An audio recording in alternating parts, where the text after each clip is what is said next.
Good morning बच्चों। बच्चों, हम 11 पाठ पढ़ रहे थे हमारा छत्तीसगढ़, जिसमें हमने इस कविता में जो है हर लाइन में अलग अलग चीज़ों के बारे में हमने देखा। इसमें हमने नदियों के बारे में पढ़ा और तीर्थ स्थलों के बारे में पढ़ा, यहाँ की प्राचीन परंपराओं के बारे में पढ़ा। अब आगे की लाइन हम पढ़ेंगे।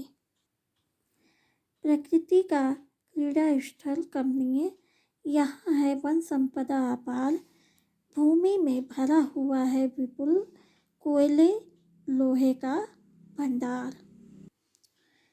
तो बच्चों, क्रीड़ा स्थल का मतलब होता है खेल का मैदान, है ना। कमनीय का अर्थ होता है सुंदर स्त्री। अपार मतलब होता है अत्यधिक, अधिक। विपुल का अर्थ होता है अथाह, मतलब बहुत अधिक। प्रकृति का क्रीड़ा स्थल कमनीय, यहाँ है वन संपदा अपार। तो कवि क्या कहते हैं कि प्रकृति के द्वारा हमें यहाँ वन संपदा यानी कि जंगलों का, वनों का, वृक्षों का अपार भंडार जो है प्राप्त है। यहाँ भूमि में भरा पड़ा हुआ है। छत्तीसगढ़ में हमें जिधर देखो उधर चारों ओर जंगल ही जंगल, वनों से भरा पड़ा जमीन जो है दिखाई पड़ता है। उसी को कहते हैं वन संपदा। तो चारों तरफ भूमि में यह भरा हुआ है, यह अथाह है, बहुत अधिक है। इतना है कि जिसकी हम गिनती भी नहीं कर सकते।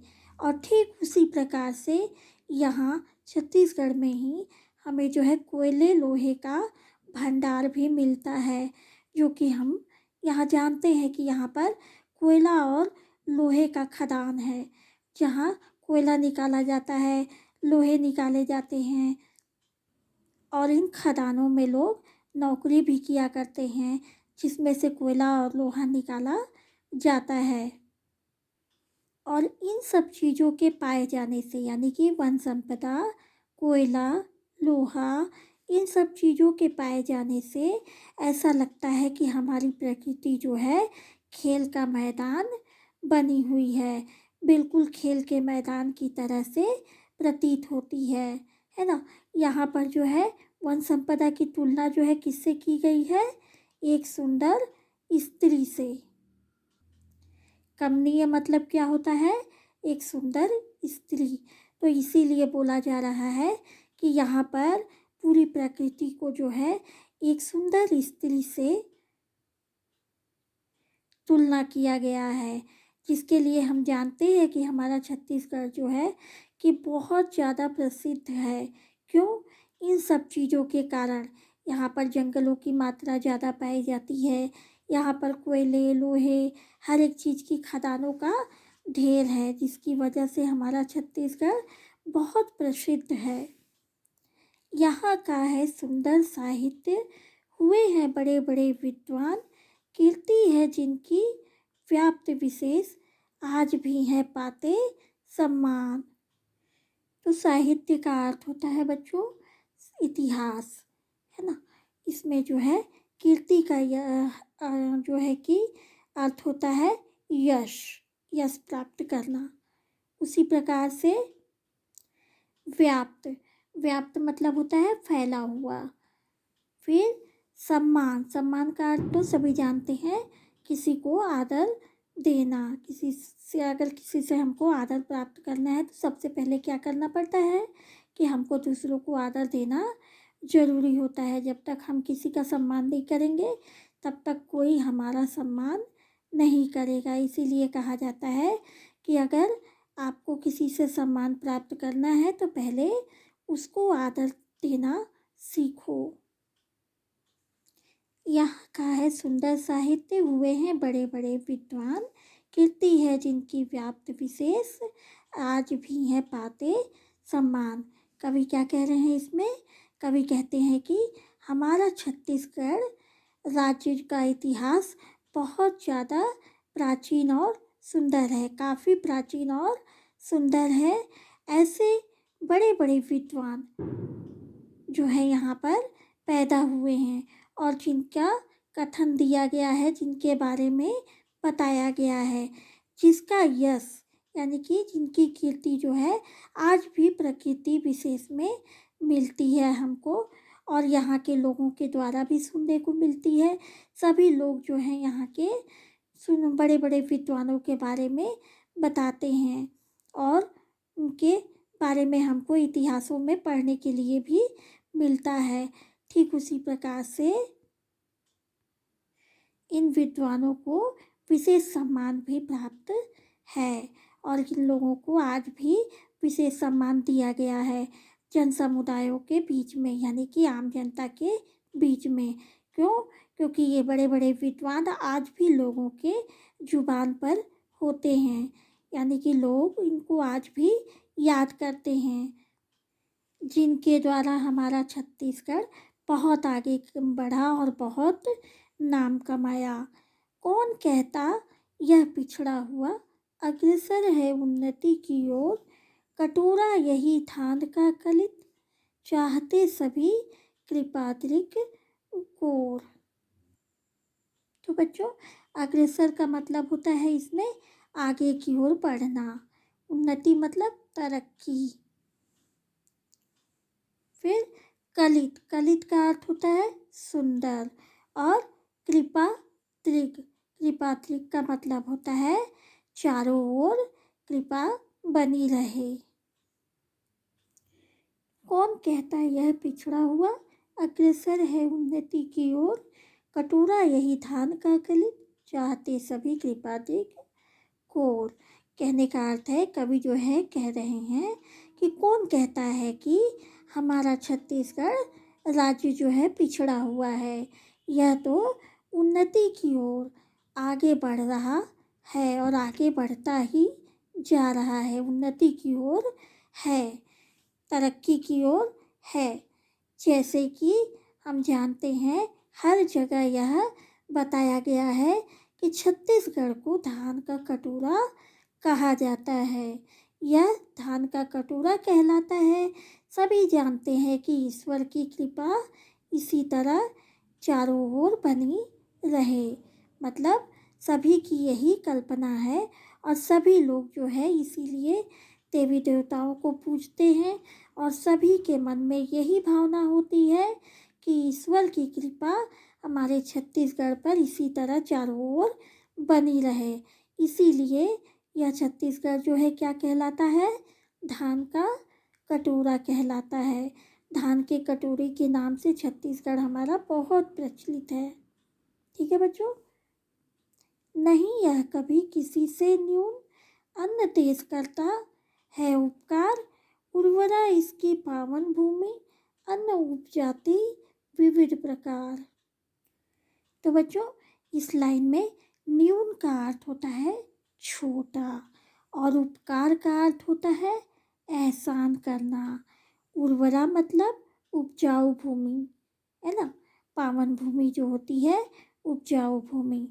पावन भूमि का मतलब होता है पवित्र भूमि, धरती। उपजाति मतलब उगाना। तो इस लाइन में जो है उर्वरा शक्ति के बारे में बताया जाता है। नहीं यह कभी किसी से न्यून, अन्न दे करता है उपकार, उर्वरा इसकी पावन भूमि, अन्न उपजाति विविध प्रकार। यानी कि कवि कहते हैं कि हमारा छत्तीसगढ़ राज्य विश्व में किसी से भी कभी कम नहीं है। यह जो है निरंतर क्या करता है, उन्नति की ओर, तरक्की की ओर अग्रसर हो रहा है, आगे बढ़ रहा है। इस राज्य की पावन भूमि जो है, यानी कि पवित्र भूमि क्या है, उपजाऊ है और बहुत अधिक मात्रा में उपजाऊ है। इसमें जो है विभिन्न प्रकार के अन्न उपजाए जाते हैं, जिसकी क्षमता यह धरती रखती है। यानी हमारे छत्तीसगढ़ की धरती जो है वो क्या करती है कि विभिन्न प्रकार के अन्न उपजाने की क्षमता रखती है। इसलिए हमारा छत्तीसगढ़ हम धान का कटोरा ऐसे ही थोड़ी कहते हैं इसको, क्योंकि धान का कटोरा हम किस लिए कहते हैं, क्योंकि यहाँ विभिन्न प्रकार के धान पाए जाते हैं। यहाँ धान की मात्रा जो है बहुत अधिक है। यहाँ बहुत अच्छे अच्छे वैरायटी के धान जो हैं हमको मिलते हैं, जो कि बहुत ही प्रसिद्ध भी हैं। चारों तरफ पूरे देश विदेश हर जगह यहाँ से धान जाता है। यानी कि यहाँ के चावल जो हैं बहुत प्रसिद्ध हैं। इसीलिए जो है हमारे छत्तीसगढ़ को धान का कटोरा कहा जाता है। तो उसी चीज़ को जो है यहाँ पर कवि कहते हैं कि हमारा छत्तीसगढ़ राज्य विश्व में कभी किसी से कम नहीं है और यह निरंतर तरक्की की ओर बढ़ रहा है। इस राज्य की जो पवित्र भूमि है वो बहुत अधिक मात्रा में उपजाऊ है और यहाँ पर विभिन्न प्रकार के अन्न भी उपजाए जाते हैं। इससे विनय यही करबद्ध प्रगति पथ पर हुए गतिमान, हमारा छत्तीसगढ़ सुखधाम करे सादर इसका गुणगान। तो बच्चों, विनय का अर्थ होता है प्रार्थना, किसी से विनती करना।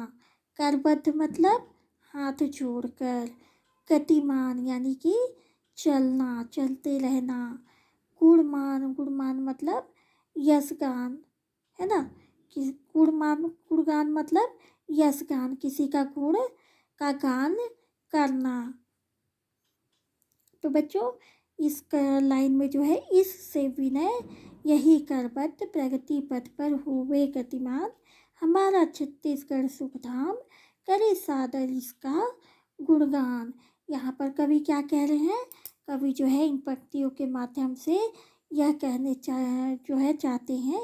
चाहते हैं कि ईश्वर से मैं यही प्रार्थना करना चाहता हूँ। इससे विनय यही करबद्ध यानी ईश्वर से यही प्रार्थना करना चाहता हूँ कि हमारा छत्तीसगढ़ जैसा सुख समृद्ध राज्य जो है निरंतर प्रगति करता रहे, निरंतर चलता रहे, गतिमान होता रहे, यानी तरक्की पर रहे। विश्व में, पूरे छत्तीसगढ़ का पूरे विश्व में जो है इसी प्रकार से आदर सम्मान से गुणगान होता रहे। लोग जो हैं इस छत्तीसगढ़ का गुणगान करें, बखान करें, चारों तरफ लोग इसका नाम लें। किसका? छत्तीसगढ़ का। छत्तीसगढ़ हमारा इतना अच्छा जगह है जहाँ हम रहते हैं। ये हमारा भाग्य है, ये हमारा किस्मत है। हम इतने गौरवशाली हैं जो हम इस राज्य में रहते हैं। छत्तीसगढ़ हमारा बहुत अच्छा राज्य है और इस राज्य में रहने वाले हमेशा खुश रहते हैं। हमेशा हरियाली देख करके यहाँ पर खुशहाली का जो है कि हमको आनंद मिलता है ना बच्चों। तो इसीलिए यहाँ पर कवि कह रहे हैं कि मैं यही ईश्वर से प्रार्थना करना चाहता हूँ कि हमारा छत्तीसगढ़ हमेशा सुख और समृद्ध रहे, हमेशा आगे बढ़ते रहे, हमेशा गतिमान रहे और विश्व में, पूरे विश्व में इसका नाम सदा गुणगान किया जाता रहे और आदर से लिया जाता रहे। तो बच्चों, यह पाठ यहाँ पर ख़त्म होता है आपका हमारा छत्तीसगढ़।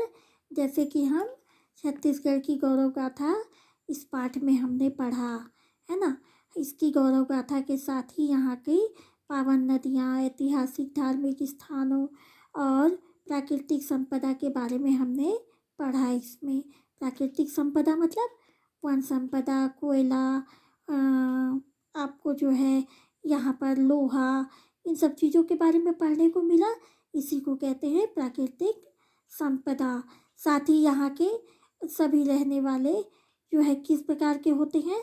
सरल स्वभाव के और विनम्र होते हैं। अतिथि सत्कार यानी कि लोगों का हृदय से सत्कार करने वाले होते हैं। यहाँ के लोग बहुत ही अच्छे होते हैं और इन्हीं सब चीज़ों को आज हम हमारा छत्तीसगढ़ पाठ में पढ़े हैं। ठीक है बच्चों, तो यहाँ पर आपका पाठ समाप्त होता है।